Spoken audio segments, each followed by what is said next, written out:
Bonjour à toutes et à tous, bienvenue pour les tirages sentimentaux de ce mois de mars 2024. On va regarder à l'aide du tarot, ce sera le Light Years Tarot pour ce mois-ci, les énergies qui peuvent vous accompagner dans ce domaine-là de votre vie. On va regarder vous, l'autre, les énergies de la relation. Ça va effectivement sous-entendre qu'il y a quelqu'un dans votre vie, dans votre cœur, dans votre tête, ou que quelqu'un arrive pour vous sur ce mois de mars. Alors bien sûr, ça va rester une approche générale. Il est évident que ça ne pourra pas parler à tout le monde. Vous prenez uniquement si ça fait écho pour vous. Gardez toujours votre recul, le recul nécessaire en tout cas par rapport aux guidances qui sont proposées sur ma chaîne comme sur d'autres d'ailleurs. Et puis, si vous souhaitez qu'on échange ensemble dans le cadre d'une guidance personnalisée, eh bien, vous avez mon mail sous cette vidéo, liliatarot@yahoo.com. Je fais toujours une approche préalable, en fait, avant la première consultation ensemble. Ça me permet de voir si je cerne bien votre situation et si, du coup, il est opportun de poursuivre nos échanges. Donc, dans votre mail, vous me donnez uniquement prénom, date de naissance des personnes qui sont concernées.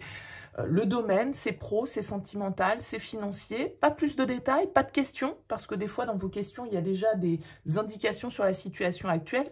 Et le but de cette première approche, c'est de partir vraiment d'une page vierge. Donc, restez le plus large possible. Bien sûr, je reviens vers vous après. Je vous explique mon fonctionnement, mes conditions, mes tarifs, etc. Voilà pour le préambule. On va donc utiliser le Light Years Tarot pour ce tirage. On se retrouve tout de suite.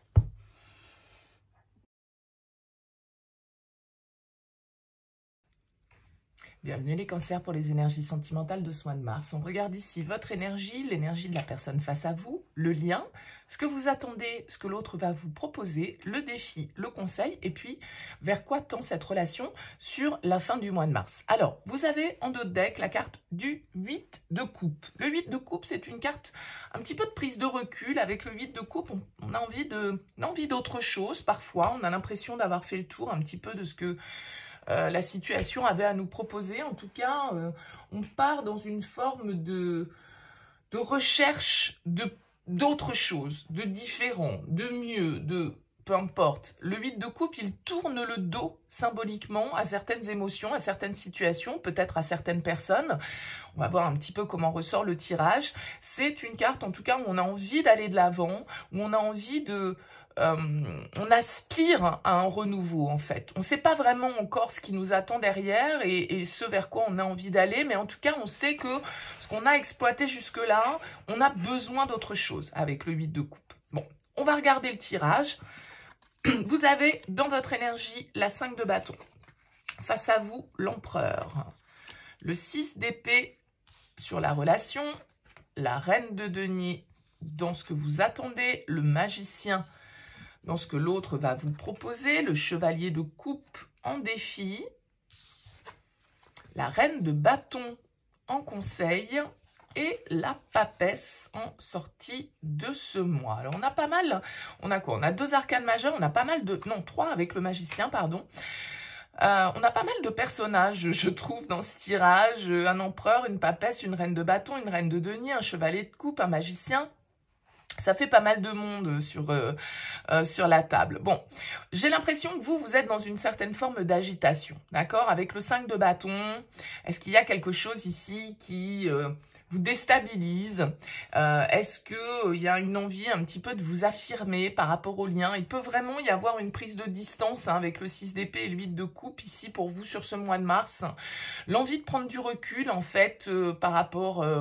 à votre situation, parce que avec la 5 de bâton, il y a peut-être des désaccords, il y a peut-être des points de vue qui divergent, des débats, des discussions qui peuvent être un petit peu houleuses. Et puis, le 5 de bâton, pour moi, c'est aussi parfois la carte des liaisons dangereuses. C'est-à-dire qu'il y a un désir, il y a une étincelle qui vient, on va dire, fragiliser quelque chose qui était stable, qui était construit, parce que le 5 de bâton vient après le 4 de bâton, qui est la carte de l'engagement, et c'est un énième élément qui arrive et qui vient un petit peu, du coup, faire remettre en question peut-être les choses, d'accord? Vous remettez peut-être en question votre lien, vous remettez peut-être en question votre situation personnelle, votre célibat, que sais-je. Tout dépend de la situation de départ dans laquelle vous êtes. Et je pense qu'ici, vous avez quelqu'un, alors a priori face à vous, quelqu'un d'assez sûr de lui, avec la carte de l'empereur. Pourquoi pas un signe de feu ici, hein, on a le signe du bélier qui est représenté par cette carte. Quelqu'un en tout cas qui pour moi est dans l'action vis-à-vis du lien, d'accord? Entre l'empereur et le magicien, c'est quelqu'un qui a envie de prendre des initiatives, c'est quelqu'un qui décide. C'est quelqu'un qui agit, c'est quelqu'un qui veut peut-être s'engager, c'est quelqu'un qui veut, en tout cas, un petit peu avoir le pouvoir aussi, d'accord? Alors, est-ce que cette forme d'autorité que dégage l'autre, c'est ça qui vient un petit peu mettre de l'huile sur le feu et qui fait que vous vous sentez dirigé, vous vous sentez pas libre de faire ce que vous avez envie de faire, vous vous sentez un petit peu soumis, entre guillemets, et vous avez envie de vous rebeller face à une autorité que l'autre pourrait avoir parce que c'est lui ou elle qui décide de tout, c'est lui ou elle qui décide de la manière dont les choses vont se passer, et vous avez l'impression un petit peu que c'est l'autre qui a le pouvoir dans la relation et ça vous dérange peut-être un peu. Je dis ça pourquoi? Parce que vous avez la reine de denier en objectif. Et pour moi, la reine de denier, c'est l'indépendante, c'est l'autonome, c'est celle qui n'a besoin de personne pour être bien. C'est une reine qui est totalement capable de gérer sa vie de A à Z sans l'aide de personne, que ce soit un compagnon, une compagne ou d'autres. La reine de denier, en tout cas, elle a à cœur le plaisir, elle a à cœur le confort, et elle a à cœur sa santé, son épanouissement personnel, sa beauté, son entretien. Enfin, vous voyez, c'est quelqu'un qui a envie, qui mise sur elle. D'accord? Alors, ça ne veut pas dire qu'elle est égoïste, pas du tout, mais c'est une reine qui est là pour gérer, qui est là pour organiser, qui est là pour plaire, qui est là pour... voilà. Et vous avez une reine de bâton ici en conseil. Donc j'ai l'impression que vous pouvez être face à une situation, vous êtes quand même un petit peu perdu sur vos sentiments. Peut-être que vous avez quelqu'un qui vous fait une proposition face à vous, d'accord? Et peut-être que cette personne face à vous, vous ne savez pas trop si vous avez envie de suivre le rythme que cette personne, entre guillemets, veut imposer. Le chevalier de coupe en défi, il va nous indiquer qu'on n'est pas très sûr de ce que nous dicte notre cœur. On n'est pas très sûr de nos sentiments. On n'est pas très sûr d'être amoureux, amoureuse peut-être. On n'est pas très sûr que l'autre le soit non plus. Ça peut marcher dans les deux sens. Ce chevalier de coupe qui peut nous indiquer une difficulté à se laisser porter par les sentiments, par le romantisme, par le rêve, par la légèreté. D'accord? Moi, j'ai l'impression qu'ici, les cartes vous invitent quand même à la réflexion, à la prise de recul, avant justement de rentrer dans l'action, avant peut-être de vous engager, avant de débuter même peut-être quelque chose avec cette personne qui est face à vous. Il y a beaucoup de charisme qui se dégage ici, d'accord? Quelqu'un d'assez sûr de lui ou sûr d'elle, quelqu'un qui vous impressionne peut-être d'un certain côté. Alors c'est peut-être ça qui vous déstabilise. Vous vous dites peut-être, mais est-ce que cette personne, elle a le profil, elle n'a pas du tout le profil peut-être des personnes dont vous tombez amoureuse habituellement, et puis d'un certain côté, toute cette maîtrise, ce charisme que cette personne dégage, vous vous demandez peut-être quand même au niveau émotionnel, au niveau des sentiments, ce qu'elle ressent. Vous avez peut-être envie d'y aller, vous avez peut-être envie de séduire, vous avez peut-être envie de plaire, parce qu'il y a du désir ici avec ce 5 de bâton, mais en même temps, vous savez peut-être pas trop comment y aller. Vous voyez, j'ai l'impression que vous êtes un peu déstabilisé par cette situation, soit parce que vous n'êtes pas sûr de vos sentiments, soit parce que vous n'êtes pas sûr des sentiments de l'autre. Ça peut être quelqu'un qui revient vers vous ici avec le 6 d'épée et le 8 de coupe, d'accord? La papesse, elle va nous indiquer ici qu'il y a un besoin de réflexion, il y a un besoin de calme. Vous avez besoin de vous recentrer sur... d'écouter votre intuition. Vous êtes un signe d'eau, les cancers, et tout compte fait, on vous invite à écouter votre voix intérieure, et pour ça, peut-être qu'il faut faire le calme. Maintenant, il y a quand même l'idée aussi, avec cette reine de bâton en conseil, d'écouter vos désirs, d'affirmer vos désirs.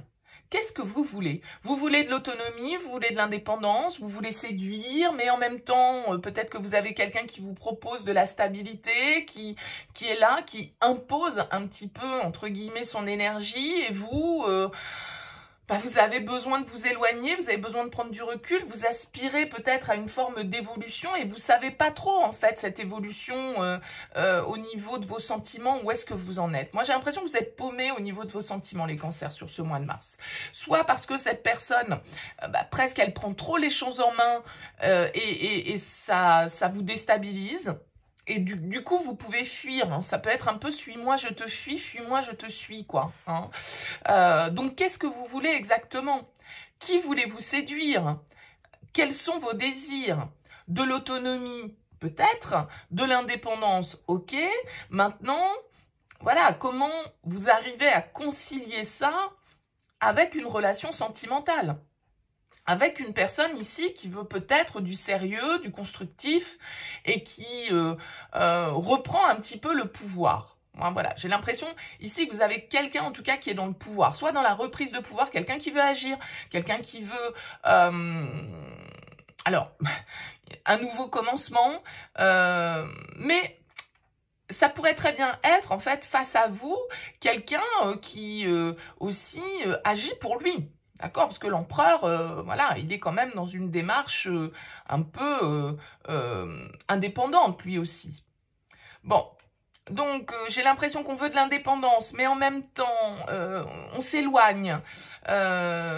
L'autre agit. Est-ce que les actions de l'autre vous plaisent? Est-ce qu'elles vous conviennent? Est-ce que vous êtes ouvert à cette démarche romantique? Est-ce que... Voilà, bon... J'ai l'impression que c'est un petit peu ambigu tout ça et sans doute un petit peu confus pour vous. La papesse va vous inviter à la réflexion.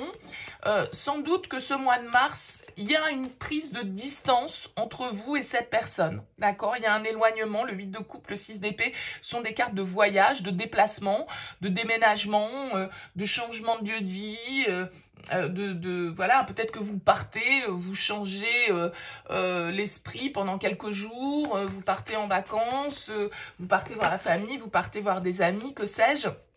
Et ici, du coup, il va falloir identifier ce qu'on veut. Il va falloir identifier où sont vos désirs, qui vous voulez séduire, dans quoi vous avez envie de mettre votre pouvoir, parce que d'un certain côté, j'ai l'impression que vous aspirez à autre chose, et en même temps, vous avez aussi quelqu'un face à vous qui est quand même prêt à assurer, à prendre ses responsabilités, à s'engager, à être dans le concret. Mais du coup, c'est quelqu'un qui peut peut-être inconsciemment vous mettre une forme de pression avec cette autorité, avec ces certitudes, parce que vous êtes dans l'incertitude. Et vous avez peut-être quelqu'un qui, lui ou elle, ne l'est pas. Et ça vous déstabilise. Allez, on prend une carte conseil avec la sagesse de l'oracle pour vous, les cancers. Eh bien, ce sera celle-ci. On vous dit tout ce qui brille. Il y a une histoire ici, vous voyez, de masque qu'il vous faut faire tomber.